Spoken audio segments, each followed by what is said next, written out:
पिछले वीडियो में हम लोगों ने पढ़ा था accounting treatment of goodwill when there is change in the profit sharing ratio of the partners. आज हम लोग पढ़ने जा रहे हैं accounting treatment of reserves and accumulated profit when there is change in the profit sharing ratio of the partners. अगर हमारे partners लोगों का प्रॉफिट शेयरिंग रेशियो में चेंज आएगा, वो लोग अपने प्रॉफिट शेयरिंग रेशियो चेंज कर रहे हैं, उस केस में हमारे मान लीजिए अगर पहले हमारे बुक्स ऑफ द फार्म में रिजर्व है, प्रॉफिट एंड लॉस अकाउंट का बैलेंस दिया हुआ है, वर्कमैन्स कंपेंसेशन रिजर्व दिया हुआ है, मतलब किसी भी तरह का रिजर्व दिया हुआ है या फिर प्रॉफिट एंड लॉस अकाउंट का कोई भी बैलेंस अमाउंट दिया हुआ है, तो हमको एक बात याद रखना पड़ेगा कि वो सब हमको ट्रांसफर कर देना पड़ता है पार्टनर्स कैपिटल अकाउंट में। धीरे धीरे करके एक तरह से चीजों को समझेंगे, कुछ भी डिफिकल्ट नहीं है, आप कंफ्यूज मत होइएगा कि ये सब क्या हो रहा है। एक एक पार्ट समझाती हूँ, बिल्कुल क्लियर हो जाएगा। देखिए हम लोग पढ़े थे कि अगर मान लीजिए प्रॉफिट शेयरिंग रेशियो हमारा पिछले साल से दो पार्टनर थे ए और बी, उनका प्रॉफिट शेयरिंग रेशियो चल रहा था 2:1। अभी क्या हो गया, कितना था, ए और बी दो पार्टनर थे, इनका प्रॉफिट शेयरिंग रेशियो था 2:1। ये क्या है, ओल्ड रेशियो है ए और बी का। क्लियर। अभी क्या हुआ, from 1 January 2023 partners had decided that they will change their profit sharing ratio and the new profit sharing ratio will be 1:1। ठीक है, तो इन लोगों ने अपने प्रॉफिट शेयरिंग रेशियो में, ये क्या है, ये हमारा न्यू प्रॉफिट है, जो उन लोगों ने न्यू प्रॉफिट है वो लोग अपने प्रॉफिट शेयरिंग रेशियो में चेंज कर रहे हैं। जब हमारा ये चेंज हो रहा है, जिस डेट से चेंज हो रहा है उसके पहले तक हमारे अगर बुक्स ऑफ द फार्म, ठीक है, books of account of the firm में अगर रिजर्व है, ठीक है, या फिर पहले से हमारे पुराने बुक्स में प्रॉफिट एंड लॉस अकाउंट दिया हुआ है, workman compensation reserve, WCR means workman compensation reserve अगर दिया हुआ है, इन्वेस्टमेंट फ्लक्चुएशन रिजर्व अगर दिया हुआ है, आपको समझ में आ रहा होगा, मतलब किसी भी तरह का अगर रिजर्व है, जिस दिन से हमारा न्यू प्रॉफिट शेयरिंग रेशियो हो रहा है उसके पहले तक अगर फार्म के बुक्स में अगर ये किसी भी तरह का रिजर्व या प्रॉफिट एंड लॉस अकाउंट का बैलेंस पहले से अगर है, तो हम लोग ये चेंज लाने के पहले क्या करेंगे, इन सबको पार्टनर्स लोगों में पहले से जो ओल्ड पार्टनर्स है उनको ओल्ड रेशियो में डिस्ट्रीब्यूट कर देंगे, दे देंगे, और ये सब कहां चला जाएगा, उनको दे रहे हैं मतलब वो कहां चला जाएगा, पार्टनर्स कैपिटल अकाउंट में ट्रांसफर हो जाएगा। कहां चला जाएगा, पार्टनर्स कैपिटल अकाउंट में। मान लीजिए पहले से सपोज करिए पहले से हमारे बुक्स ऑफ अकाउंट में हमको पहले से दे दिया, बुक्स ऑफ द फार्म में मान लीजिए रिजर्व दिया हुआ है, 1 लाख का रिजर्व दे दिया गया है पहले मतलब जिस समय हमारा चेंज हो रहा है, न्यू प्रॉफिट शेयरिंग रेशियो जब मेरा आ रहा है उसके पहले अगर हमारे बुक्स ऑफ द फार्म में रिजर्व दिया हुआ 1 लाख, पुराने बैलेंस शीट में है, आप देख रहे हैं, प्रॉफिट एंड लॉस का बैलेंस दिया हुआ है मान लीजिए 1.5 लाख, ठीक है, तो ये दो हमको अगर दिया हुआ है, तो जिस डेट से चेंज हो रहा है, मान लीजिए चेंज कब, हमारा न्यू प्रॉफिट शेयरिंग रेशियो कब से होगा लागू, ये होगा 1 जनवरी 2023 से होगा। तो हम लोग क्या करेंगे, जिस दिन से ये हम चेंज डिसाइड किए हैं उसके पहले हम लोग क्या करेंगे, 31 दिसंबर तक के अंदर में पहले ही हम ये रिजर्व और ये प्रॉफिट एंड लॉस को हम पार्टनर्स कैपिटल अकाउंट में भेज देंगे। तो पहले तो हमारे अकाउंट में ये है, रिजर्व है, प्रॉफिट एंड लॉस है, मान लीजिए लायबिलिटी साइड में रहता है, लायबिलिटी साइड में अगर ये रहता है तो हम जानते हैं कि एसेट्स जो होता है वो डेबिट बैलेंस होता है, रिजर्व जो होता है चाहे प्रॉफिट एंड लॉस है ये लायबिलिटीज है, और लायबिलिटीज क्रेडिट बैलेंस होता है। लायबिलिटीज क्या होता है, क्रेडिट बैलेंस होता है, और एसेट्स क्या होता है, डेबिट बैलेंस होता है। ये हम लोग पढ़े हैं गोल्डन रूल्स में। तो अगर हमारे बुक्स ऑफ अकाउंट में रिजर्व है, प्रॉफिट एंड लॉस अकाउंट है, ये सब अगर हमको दिया हुआ है, हमारे बैलेंस शीट में है, चेंज होने के पहले हम क्या करेंगे, न्यू प्रॉफिट शेयरिंग रेशियो हमारे स्टार्ट जब से हम उसको अप्लाई करेंगे उसके पहले हम क्या करेंगे, इन सबको भेज देंगे पार्टनर्स कैपिटल अकाउंट में, पार्टनर्स लोगों में बांट दिया जाएगा, दे दिया जाएगा। किस रेशियो में देंगे, मान लीजिए दो पार्टनर थे, ए है और बी है, ये दो पार्टनर है, तो इनको कैसे बांटेंगे, इनको बांटेंगे ओल्ड रेशियो में। किस में बांटेंगे, ओल्ड रेशियो। पहले हमारा रेशियो क्या था, हमने अभी लिखा था ना, ए और बी मान लीजिए दो पार्टनर है, तो उनका पहले मान लीजिए रेशियो था 2:1, 2:1। तो हम लोग इस ओल्ड रेशियो में यानी 2:1 रेशियो में हम दे देंगे रिजर्व और प्रॉफिट एंड लॉस। क्लियर, यहां तक क्लियर हुआ। अभी देखिए, तो रिजर्व और प्रॉफिट एंड लॉस तो लायबिलिटी साइड में आता है, आप देख रहे हैं लायबिलिटीज में क्रेडिट बैलेंस है, लेकिन ये यहां से चला जाएगा पार्टनर्स कैपिटल अकाउंट में, ट्रांसफर हो जा रहा है। तो जब ये चला जा रहा है, हम इसको दूसरी जगह ट्रांसफर कर दे, पार्टनर्स लोगों में दे रहे हैं, अब ये हमारे पास नहीं रहेगा, ऐसे क्रेडिट होता है, और जब नहीं रहेगा तो उल्टा डेबिट हो जाएगा। हटा दे रहे हैं, ये चला जा रहा है, इसको पार्टनर्स कैपिटल अकाउंट में भेज दे रहे हैं, यानी तब ये डेबिट हो जाएगा। लायबिलिटी साइड में आता है क्रेडिट होता है, लेकिन जब ये चला जा रहा है, ये अमाउंट हमारा घट जा रहा है यहां से, तो ये डेबिट हो जाएगा उल्टा।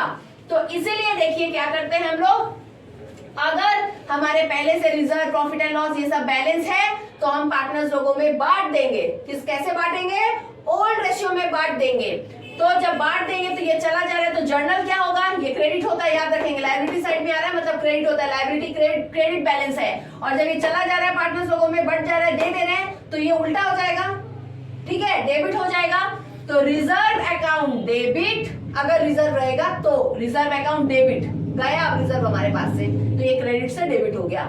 अगर प्रॉफिट एंड लॉस भी देके रखा है, प्रॉफिट एंड लॉस अकाउंट भी देके रखा है हमको यहाँ पे, तो प्रॉफिट एंड लॉस अकाउंट भी दे दो आप, तो क्रेडिट से भी डेबिट हो जाएगा, profit and loss account debit, क्योंकि ये भी कम हो गया। Workman compensation reserve account debit, अगर वर्कमैन कंपेंसेशन रिजर्व है तो देंगे, तो workman compensation reserve account debit. अगर हमको यहाँ पे मान लीजिए इन्वेस्टमेंट फ्लक्चुएशन रिजर्व भी है, तो investment fluctuation reserve account debit, मतलब जो भी रिजर्व यहाँ दिया रहेगा उसको हम अगर दे रहे हैं तो वो क्रेडिट से डेबिट हो जाएगा।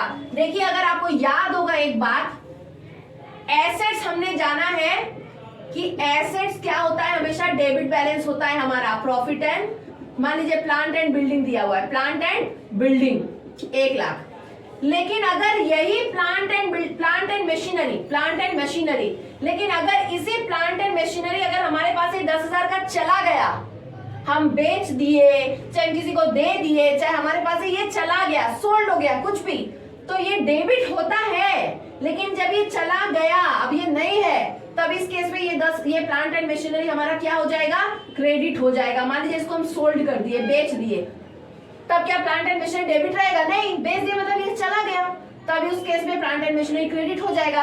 तो याद रखेंगे, जब एसेट्स डेबिट बैलेंस होता है, लेकिन जब एसेट्स का वो वैल्यू वो अमाउंट किसी भी रीजन से कम हो जा रहा है, या वो एसेट्स हमारे पास से चला जा रहा है, उस केस में वो एसेट्स क्रेडिट हो जाएगा।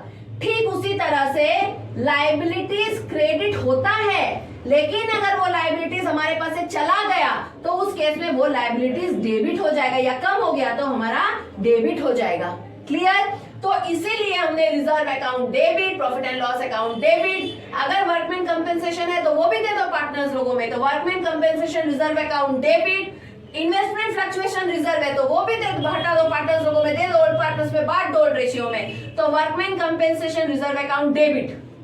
क्लियर? डेबिट किए, रीजन बता दिया आपको मैंने। और किसके पास जा रहा है ये सब पैसे, सब किसको दे रहे हैं, हम ट्रांसफर कर रहे हैं पार्टनर्स कैपिटल अकाउंट में, तो इसलिए क्या हो जाएगा, to old partners capital account, current account भी हो सकता है, तो to old partners capital account या फिर करेंट अकाउंट अगर रहेगा तो किस रेशियो में दे देंगे उस पैसे को, ओल्ड रेशियो में दे देंगे। क्लियर हुआ? पार्टनर्स लोगों में ओल्ड, एक सम करेंगे क्लियर हो जाएगा, लेकिन सम आज नहीं करेंगे, आज आप इसको अच्छे से समझिए।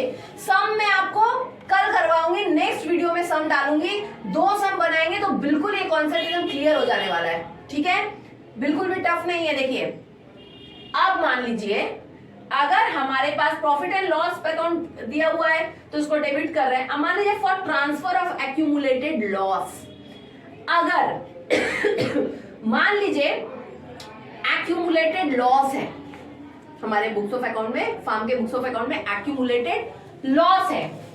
लॉस को हमको ट्रांसफर करना है। तो लॉस जब ट्रांसफर होगा, याद रखेंगे ये सब जब ट्रांसफर कर रहे हैं तो हमारा कैपिटल अकाउंट क्या हो रहा है, क्रेडिट हो रहा है। Old partners capital account credit हो रहा है, ठीक है। लेकिन अगर एक्यूमुलेटेड लॉस ट्रांसफर कर रहे हैं पार्टनर्स कैपिटल अकाउंट में, उस केस में हमारा old partners capital account debit हो जाएगा, क्योंकि उनका बैलेंस घटेगा उसकी वजह से, लॉस ट्रांसफर कर रहे हैं, इसलिए old partners capital account debit. Clear. और लॉस था, लॉस ट्रांसफर कर दिए, लॉस तो डेबिट होता है लेकिन लॉस हमने ट्रांसफर कर दिया, उनमें डाल दिया उनके अकाउंट में, कैपिटल अकाउंट में, तो to profit and loss account. ये क्या है, ये वही लॉस है, ठीक है, इन ओल्ड रेशियो। ये किस में डिस्ट्रीब्यूट होगा, ये भी ओल्ड रेशियो में डिस्ट्रीब्यूट होगा, ठीक है, ये भी ओल्ड रेशियो में डिस्ट्रीब्यूट होगा। हम लोग सम करेंगे तो बिल्कुल बढ़िया से हमारा कॉन्सेप्ट क्लियर हो जाने वाला है। और थोड़ा सा ध्यान में रखने की कोशिश करिएगा, for transfer of accumulated loss, accumulated loss transfer करने का हमारा जर्नल क्या होता है, old partners capital account debit to profit and loss account, और किसमें बटेगा, ओल्ड रेशियो में बटेगा। मान लीजिए हमारा एक एग्जांपल करते हैं, मान लीजिए ए और बी ये दो पार्टनर है, ओके। हमको क्वेश्चन में बोल दिया कि रिजर्व हमारा वैल्यू है 1 लाख नहीं 1.5 लाख है, मान लीजिए हमारा रिजर्व है 1.5 लाख, ठीक है। अब हमको मान लीजिए इनका ओल्ड रेशियो था 2:1 पहले, और हमको बुक्स ऑफ द फार्म में हमको ये 1.5 लाख दे दिया हुआ है। हमको क्या करना है, पार्टनर लोगों ने डिसाइड किया कि 1 जनवरी 2023 से देयर मतलब ए और बी का, A and B has decided that their profit sharing ratio will be 1:1। कब से 1:1 हो जाएगा, कब से हो जाएगा, फ्रॉम 1 जनवरी 2023 से A और B का प्रॉफिट शेयरिंग रेशियो 1:1 हो जाएगा। लेकिन ये नया प्रॉफिट शेयरिंग रेशियो आने के पहले इनके अकाउंट्स में, इनके बुक्स फार्म के बुक्स ऑफ अकाउंट में 1.5 लाख रिजर्व का दिया हुआ है।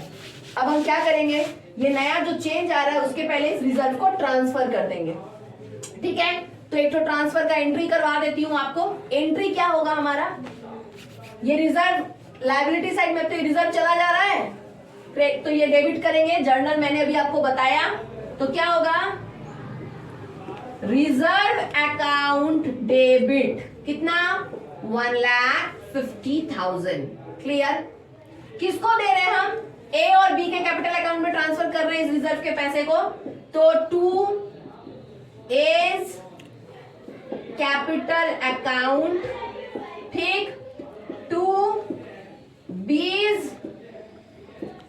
कैपिटल अकाउंट हो गया जर्नल, क्योंकि यहाँ पे ओल्ड पार्टनर 2 है, ए और बी, और इनका रेशियो क्या है 2:1, 2:1 में भेजेंगे। 2:1 में अगर आप करोगे ना इस 1.5 लाख को, कैसे होगा, यहाँ पे ये हो जाएगा 1.5 लाख इंटू क्या हो जाएगा 2/3, तो क्या होगा 5 या 15, कितना हो जाएगा 1 लाख हो जाएगा ए का, कितना हो जाएगा ए का 1 लाख, ठीक है। कैसे करेंगे समझ में आया, ये अमाउंट लिखेंगे, ए का रेशियो है 2 ऊपर लिखेंगे, दोनों का रेशियो का एडिशन नीचे लिखेंगे, तो 1,50,000 इंटू 2/3 होगा। ये आप लोग बेसिक कैलकुलेशन जानते ही होंगे।